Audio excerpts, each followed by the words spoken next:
آنے دیوار چمن سے زندہ تک 100 بار سنوارا ہے ہم نے اس ملک کے گیسوئے برہم کو 100 بار سنوارا ہے ہم نے اس ملک کے گیسوئے برہم کو یہ اہل جنوب بتلائیں گے کیا ہم نے دیا ہے عالم کو۔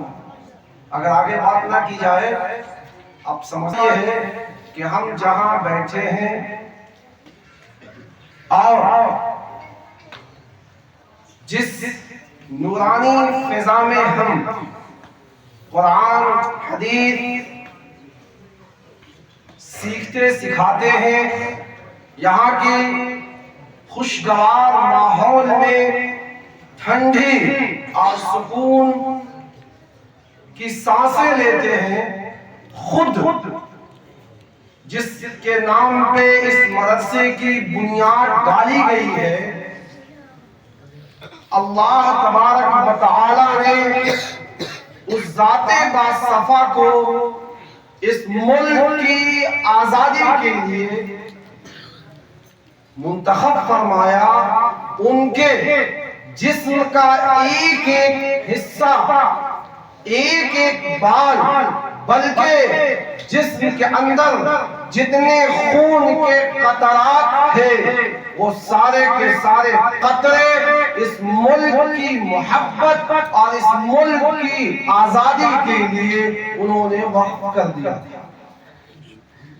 تو یہ ملک ہمارا ہے، یہ ملک آپ کا ہے، یہ ملک اس ملک میں بسنے والے تمام لوگوں کا، انسانوں کا یہ ملک ہے۔ ہم یہاں کے حصے دار ہیں، کرایہ دار نہیں ہیں۔ ہمارے آباء و اجداد نے اس ملک کے اندر تقریباً ابتدا سے لے کر انتہا تک 1145 سال تک جزوی یا کلی طور پہ حکمرانی کی ہے۔ مجموعی اور مرکزی اعتبار سے کہ ایک ہی مرکز ہو، ایک ہی بادشاہ ہو، اس اعتبار سے 500 سال تک مکمل حکومت رہی۔ جزوی اعتبار سے یعنی کبھی دکن میں، کبھی دلہی میں، بنگال میں اور مختلف علاقوں میں حکومت رہی۔ اس اعتبار سے 700 سال تک آپ کے آباء و اجداد نے اس ملک میں حکمرانی کی، اور ابتدا انتہا کے اعتبار سے ابتدا سن 712 میں جب محمد ابن قاسم رحمہ اللہ نے سندھ کے اندر آ کر کے اس ملک کے اندر فتح حاصل کی، وہاں سے لے کر کے 1857 تک جب انگریزوں کے ساتھ بالکل محال آرائی ہوئی، فیصلہ کن جنگ ہوا، اتفاق سے مسلمانوں کو، مجاہدین آزادی کو اور اس ملک میں بسنے والے لوگوں کو ناکامی ہاتھ آئی، اور مغلیہ دور کا آخری چراغ بھی ختم ہو گیا، بجھ گیا۔ اس اعتبار سے اگر آپ دیکھیں تو 1145 سال تک مسلمانوں نے ہندوستان کے اندر حکومت چھینی۔ کیسے؟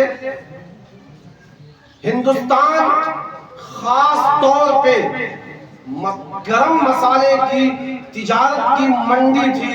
یہاں کے گرم مسالے الائچی، لونگ، دارچینی، کالی مرچ وغیرہ کافی عمدہ یہاں کے مسالے جات، گرم مسالے مانے جاتے تھے۔ یورپین کنٹری میں، یورپین ممالک میں سونے سے زیادہ ان گرم مسالوں کی قیمتیں تھی۔ پرتگال ایک ملک ہے، تقریباً ہندوستان سے، دہلی سے 7756 کلومیٹر کے فاصلے پہ ہے۔ وہاں کا جو بادشاہ تھا اس نے اپنے ایک آدمی جس کا نام واسکو ڈی گاما تھا اس کو ہندوستان کے سفر پہ بھیجا، لیکن اس زمانے میں بحری اور بری، خشکی اور سمندر دونوں راستوں پہ عرب تاجروں اور مسلمانوں کا قبضہ تھا۔ دنیا کا کوئی بھی تاجر ان کی اجازت کے بغیر یا ان کی رضامندی کے بغیر یہاں آ نہیں سکتا۔